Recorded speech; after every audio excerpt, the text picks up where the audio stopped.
Morning. Are you having a lovely morning, evening, afternoon, wherever you are? It's Sunday. Hope Saturday was cool. And the weekend will be over in a day. Whew, never mind. I've been trying to clean up my office. You should see it, because I spent hours yesterday dealing with so many different subjects. But anyway, the fleet is in Durban and looking pretty cool, looking very relaxed. And a few of those pictures spot the problem. Too late. That's all I'll say. There's certain rules in the notice of race that are very important, and I'm sick of warning, sick of threatening fines, sick of doing all those things, and then I see another two photos pop up this morning on Facebook, and bingo, too late. Anyway, and I'm glad that let's go straight to the tracker. Some action happening there. Boats are suddenly doing the right thing, which is cool. You're on the tracker. I'm just going on the tracker. And here we go. I was getting a bit concerned again just before this chopped over. There's quite a current going there, and it's going to send them south quite a bit. Ertan's looking pretty good. He's up the top. He's now coming down towards Durban at the right rate, and it'll be interesting to see what happens over the next 4 hours, because the current across here on his course, 26 miles. That's not too bad, because he's currently doing 5.3 knots. That'll jump up to about probably 7 knots or more.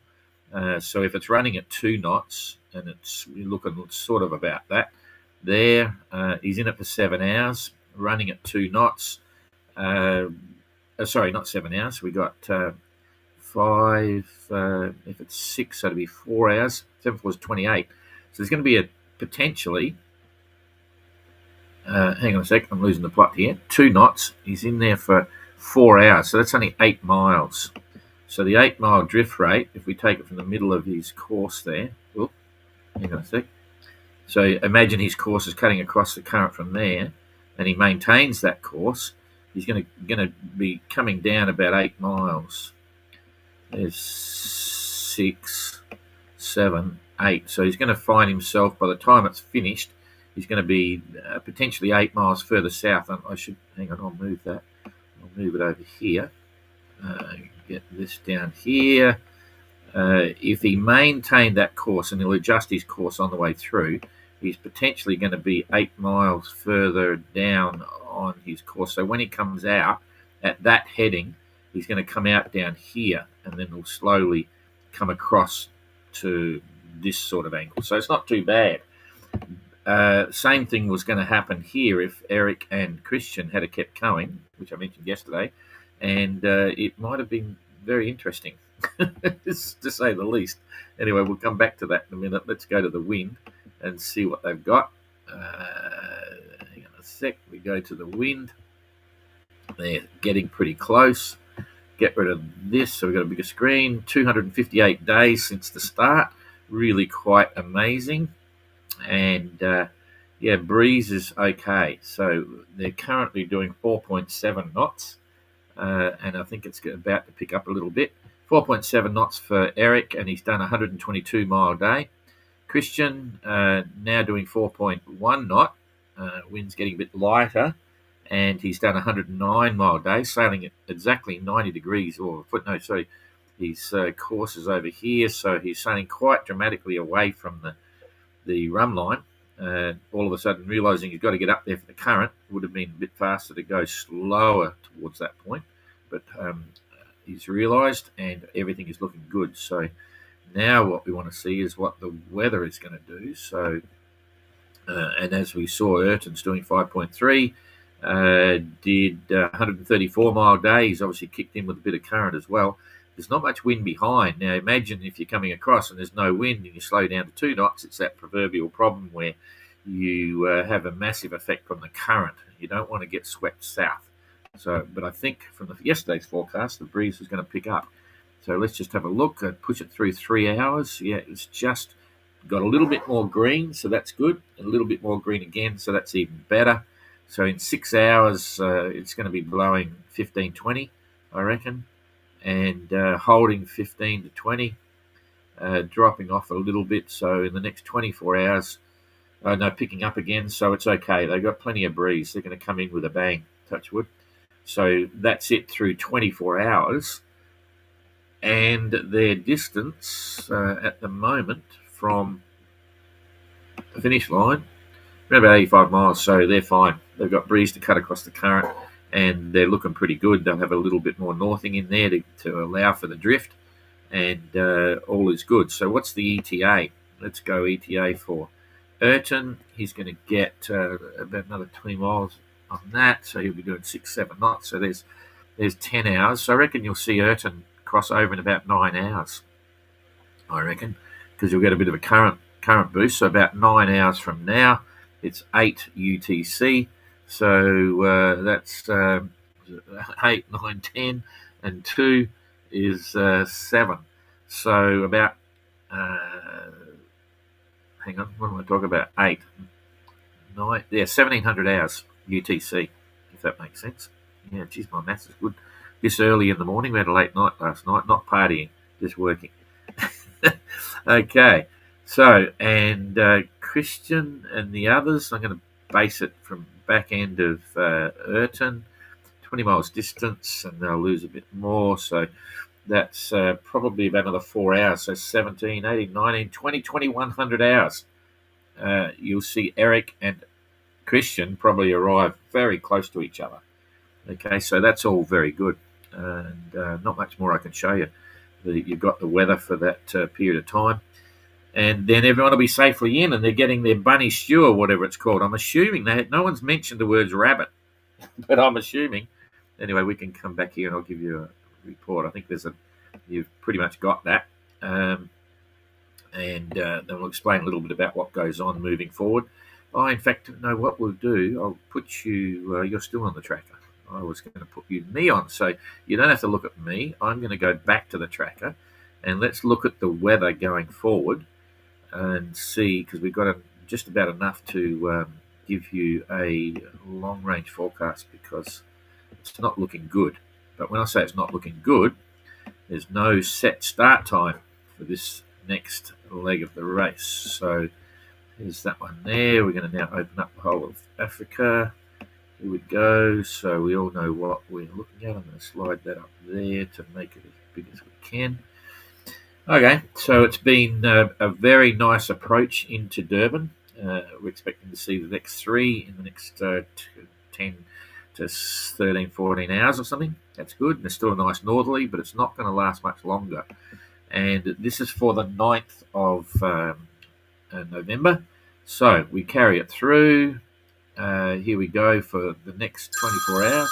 Oh, Ertan. Oh, we got Ertan. Hang on, I got to get you back. I need to go back. Stay there, Ertan. Stay there. We're on here. Hang on. Oh, I'm just adjusting the screen. Ertan. Hang on. I've got to. Hang on. Wait one. I've got you. Now I've got to fix this screen up. Hang on. Why is that not coming up here? I've only got a little screen now. I know why, because this guy's here. Boom. Okay. Here's it. Oh, sheepers. You still there? Oh, no, I've frozen something. I am watching you on YouTube as well. Okay. Hang on. I just dropped the camera on the keyboard and all a bit crazy. So I'm happy to see you're up a little bit north. You're going to have a nice ride in now. I hope so. I mean, I take nothing for granted in this part of the world. Nothing. I mean, nothing. Yeah, I know what you mean. Yeah. It's an extraordinary place, really. I mean, to be honest with you, I've forgotten all those days. I only remember the last 2 days where we are moving nicely. So.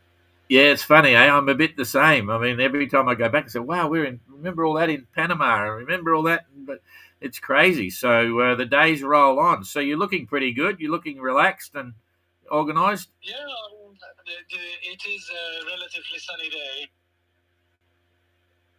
Oh, I've lost your... Not much wind, but because of the current, we are still doing over 5 knots. And I've got the A5 up and pushing us, towards the Durban, and just about 10 degrees above Durban I am heading at the moment. So I'm getting into the really fast current soon, so I'll see how I get on the next 4 hours. Yeah, you better strap in. The image is showing about 2 knots, but I reckon you'll probably see it 3 or 3.5. But anyway, it's interesting looking at all the discussions we had like 3-4 weeks ago about all the dramas coming in. I mean, there's potentially plenty of challenges ahead, but I think the weather's been classic from Mauritius to Durban. You know, there's been a little bit of everything and not too much drama.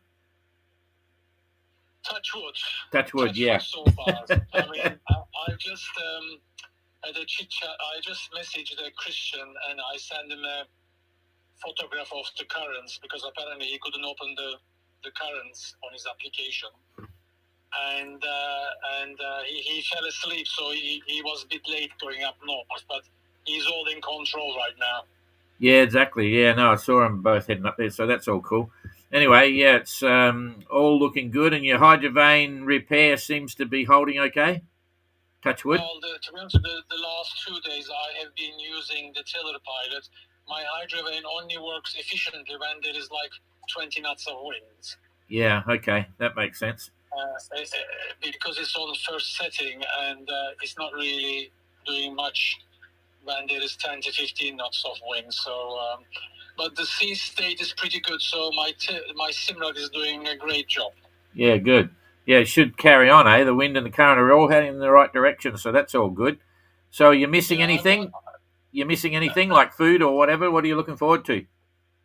Well, before I arrive at the destination, the last 3 days before that, I stopped eating pretty much everything except biscuits and forced myself into one freeze-dried food because I am obviously looking forward to nice food once I arrive there. So my appetite is almost zero right now.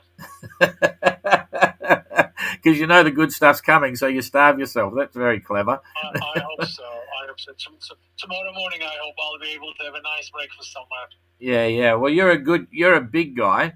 Do you exercise on board, or when it's lazy like this, you're just looking forward to stretch your legs when you get ashore, or how do you feel?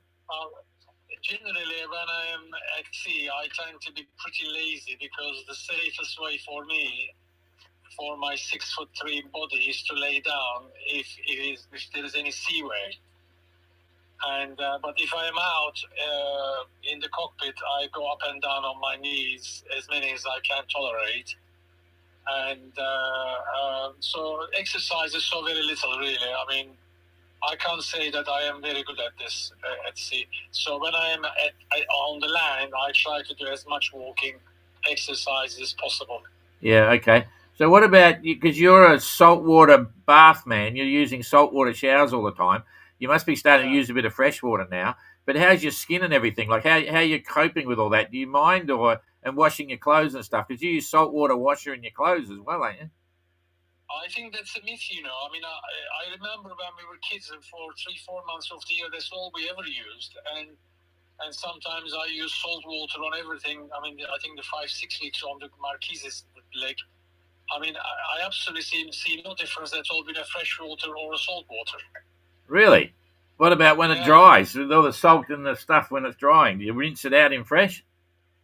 No, it feels just the same to me. Okay, that's fair enough. A salty sea dog. It doesn't feel any different. No, honestly, it doesn't feel any different to me. I don't understand why people find this. I must have a freshwater bath, a shower. I find it just as comfortable having a saltwater showers, and I'm happy to wash everything. And I mean, I even brush my teeth on salt water. Oh, that's all right. That's great. It's good for you. I must admit, I forgot my shaver when I went to England for a week, and my beard went nuts. And when I shaved off, I started to thinking, I forget that the average person like you that doesn't have a beard, you got to shave every day. How boring's that? How do you got an electric shaver or what? Well, when I am on land, I only ever do wet shave. But when I am in the boat, 99% of the time, I do electric shave. Unless I am taking a shower, then I do a wet shave. Yeah, okay. And so, seeing we're talking about showering and all that sort of stuff, we might as well talk about the dunny bucket. Do you use a bucket, or you dump over the side sometimes, or whatever, or you have pee over the side? Do you clip on when you have a pee over the side or something? No, I don't go anywhere near there. I think that that's too risky for me. I use a bucket for everything, and I make sure I'm in the middle of the boat. Really, I am not as brave to do, to go over the sides. Yeah. Okay. All right. Well, that's cool. Well, they're all having bunny stew or something today in Durban. There's all these funny foods that I keep seeing it pop up everywhere, and I'm not sure what it is, but it sounds like fun. The clubs are certainly on fire there. Yeah, I'm going to miss that, unfortunately, today. But I think there is something on Tuesday evening, isn't there? Yeah, that's right. But anyway, I was just about to show the long range weather forecast because basically it's an 8-day pit stop, and then you move into 16 days of free time around to Cape Town. But it looks like the only chance you're going to get out might be as late as the 21st. So everyone will have a de facto sort of start counting their days. I've got to explain that fully in a minute to everyone watching, but I think you're going to be there for a while, so the food might be okay to catch up. I am not. To be honest with you, I do like stopovers. Once I stop, I'm often very comfortable because of the nice food and drinks, and Durban is a proper city with everything available. So I'm sure everybody's having a wonderful time, and I'm sure I will do the same as well. Yeah, it looks pretty good. I've never been there, but it certainly looks good and all the rest of it. So that's cool. All right, well, that's good. And are you going to admit the fact that you're looking at a new boat already, or are you just going to not talk about it? Well, I don't like to talk about it. No, if I ever talk about it, it'll be private with you, with no one else. Oh, okay. Yeah, but it's funny, eh? We all dream about something. As soon as one adventure's starting to wind down, you start. I'm not going to talk anything about it, but that's exactly what I do too. When you're lazy, you just sort of start thinking, okay, what's next? Blah blah blah. Anyway, that's all fun. Well, you know how I feel about these things. I don't need to tell you. You've known me long enough now, so. Yeah, exactly. And in fact, it's an interesting point because I'm quite certain that I know Jacob put a really interesting post up the other day, talking about his boat. He says I could never sell it. And I don't want to go back into civilization. I think I'll just live on my boat forever now. It's too nice. And there'll be a lot of that going on as everyone's making their way up the Atlantic, touch wood, Well, a tracker is for sale. Anybody wants to buy it, as long as I get to the end destination all in one piece, she's for sale. If anybody wants it for future, And, yeah. Don't forget, I've got to give permission to transfer to the new owner. It can't be just anyone. Well, you are in charge of that department. So right, okay. Say, I'll go along with it. All right. Well, fortunately, it's the weekend, so we can afford to waffle a bit. But I think we probably should let you get back to concentrating. You're racing, remember? Well, if you say so.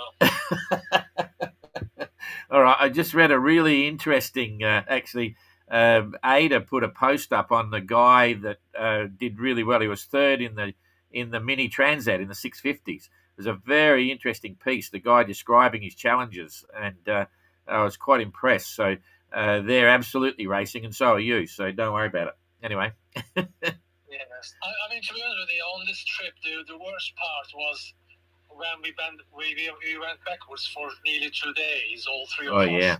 Well, I think that was the worst of it. But the first day of it was very nice. I cooked and made a nice pasta and jumped into the water, take showers. But the second day was quite frustrating, going back so much distance in 24 hours. Oh, yeah, it's quite crazy. I mean, yeah, they're very frustrating. Yep. Okay. All right. Well, good to chat, Ertan. So safe journey in the last little bit, and enjoy the ride. I think you're looking in a good position there. I think you should be there in about 10 hours or 10 hours or something. So that's fun. Yeah. As long as we all get there all in one piece, and I'll be so happy. Yes, and Eric and the Christian get there as well, Absolutely. And as long as you remember to put your lee cloths and flags up, you'll be fine. There'll be no murmuring. Okay. Well, lee cloths for sure, but I only have one flag left, and half of it is worn out. But I shall put that. Stick that up. Flag. Stick the remnants up, even if it's the luff of the flag. Then you'll save any problems. Yes. Okay, I will do that, Don. Okay, thanks for that. All right, well, thanks for calling, and we'll look forward to seeing the pictures of you having a nice time in Durban. Thank you very much, and say hi to Jane, Don. Yeah, will do. Okay, see you later. Bye. Yeah, bye-bye. Bye-bye. Okay, well, that's a bit of fun. So, anyway, back to our Back to the tracker, then we'll do a couple of reports and then some questions. Okay, so I'm going to put you back on the tracker. You're back on the tracker. I'm on the tracker. Good to hear from Ertan, always happy chappy. Okay, so that's 1 day in, and you can see they're going to ride. They'll be in by then, and they've got a nice northeaster there, and it's a beautiful sailing northeaster all the way down the coast. That would have been quite a good one to hook onto, but we've discussed that. So when are they likely to get out? We're just going to roll this through. So there we go. It's holding pretty well. So there's the 11th. That's a good one. And then here comes a mild sou'wester coming up the coast. So you would have had to be somewhere by then, but that's pretty soft there. There goes the 12th. That's 1 day. And then it's gone. Okay, so that's really a quick one. But there's another one backing it up and a calm in the middle. So here comes the other one. So you couldn't have done anything on that. So there goes the 13th. That's the 13th. Pretty much no good. Then it goes a little bit quiet. So you could possibly get out on the 14th. Right? You can see there it's light from the southeast, but you could probably get sailing on that if you were keen. And then it rolls through. So that's the 14th. And you've got 1 day. There's the 15th. Quite solid there. And then it's gone. So it's only 1 day. So you wouldn't have left on that. You can't really leave on that because you're immediately back to solid headwinds. So you're out. So you couldn't go anywhere on the 14th. And on that issue, I think Renault got in on the 7th, was it? 7th. He's got to wait 8 days. So that's 3, 5. So he could only get out. This would be when he's due to get out on the 15th. Right, so you can't leave. It's impossible. You've got a solid sou'westerly falling into place, so the 15th is not going to happen. So there's 1 day of the southwesterly. This forecast might change. You could be bold enough to get out on that. It's on the nose, but you could do port tack. Now, how long is it going to last, though? 16th, so it's 1 day. You could sail on that. 17th, there's 2 days. Oh, it might be possible. 18th. Then there's nothing. You don't get caught. No. Well, that's actually changed a bit. Well, it's as far as we've gone. But on windy, when you're on windy, you get a forecast right through to the 22nd. And you've got this sou'wester coming. But that's already changed. Renault and I had a chat yesterday about this. And he thought he wouldn't get out till the 21st. And I tended to agree with that. But that's a change there. It's a lot of instability here. So that's the next issue. It's only the 9th, and we're now talking 18th. So that's 10 days away. The whole thing could change completely because it's all being driven by what's happening down south here. And you can see you've got a big high there coming through. You've got the back end of it, probably a low down here somewhere. No, it's just a stream. So anyway, it's a bit far to go out there, but it's changed. In the last 24 hours, the long-range forecast has changed a bit, so we'll see what happens. Now I'll come back and explain exactly how it works going forward. Okay, so basically what goes on now is there are 16 free days. So when they're all into Durban, they have to stay there 8 days, okay? They can't leave before that. And when the 8 days are up, they could leave straight away if they want, right? But say, well, let's use Renault as an example. So when he's due to leave, if it's not, the weather's no good, he starts and he stops, right? He doesn't say he's due to sail at midday on a particular day, but the weather's no good.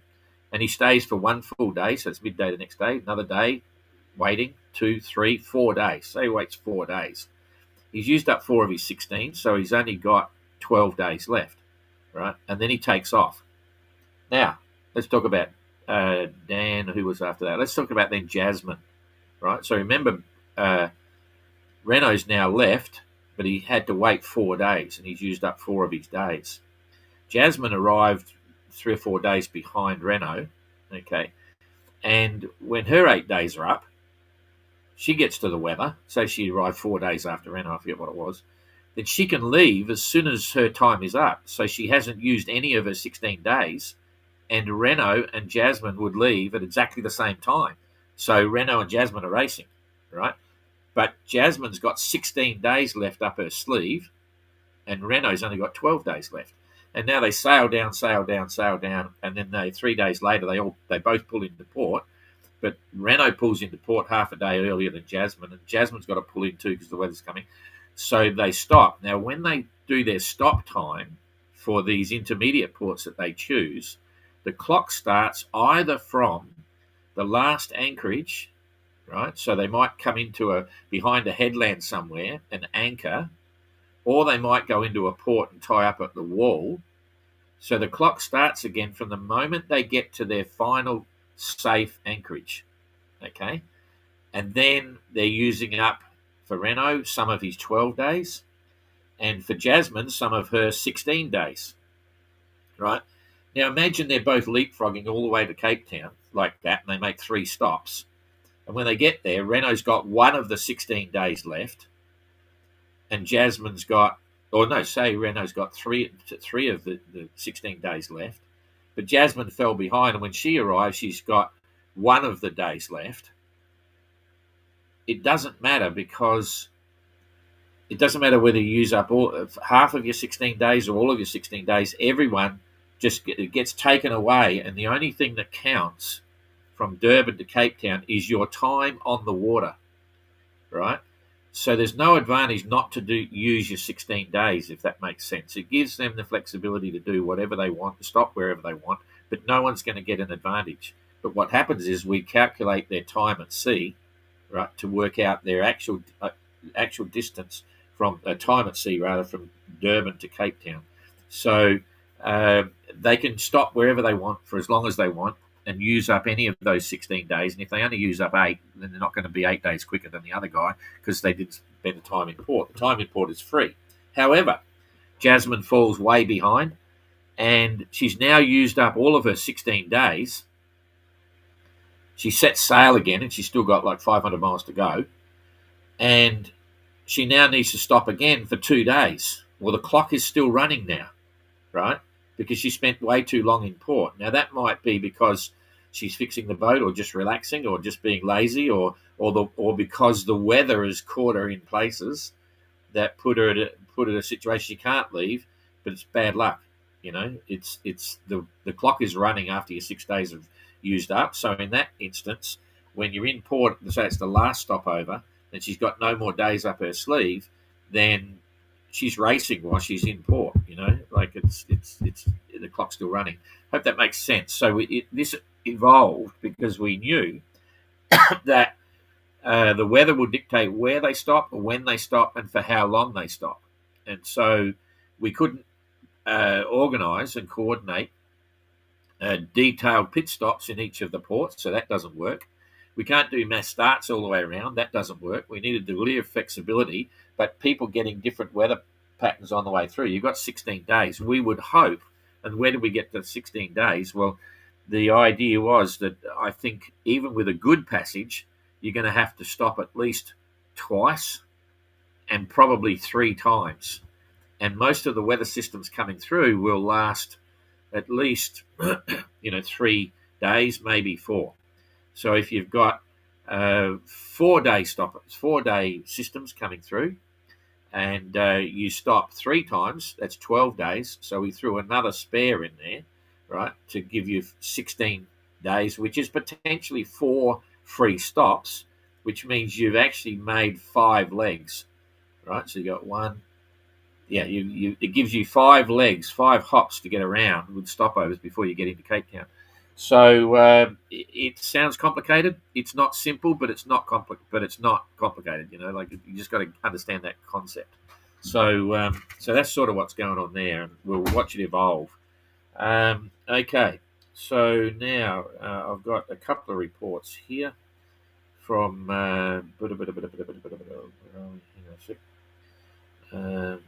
There's so many bloody messages here. Here we go. No, that's not the. That's the notice board. Here we go. Entrant reports. Yesterday from, I think we got Kerry's in the other day. Kerry's in the other. Jasmine, yesterday. Number 2 arrived in Durban, crossed the line just before 2 p.m. Great to be greeted by the Royal Natal Yacht Club, who also saved me from getting run over by a cargo ship in the Channel.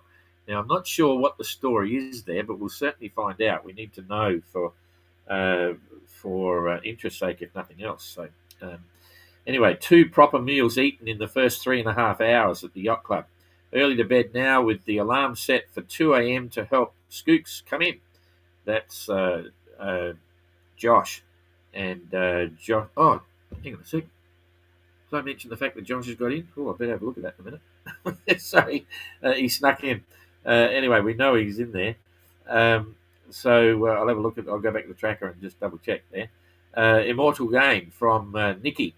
Happy to have made it into Durban. I've been enjoying buffets, beers, meeting the locals here. Today, the Yacht Club are making the sailors a bunny chow. Must be rabbit. Which is supposed to be a must-do whilst here in South Africa. Looking forward to fattening myself up. I think they'll all be doing that.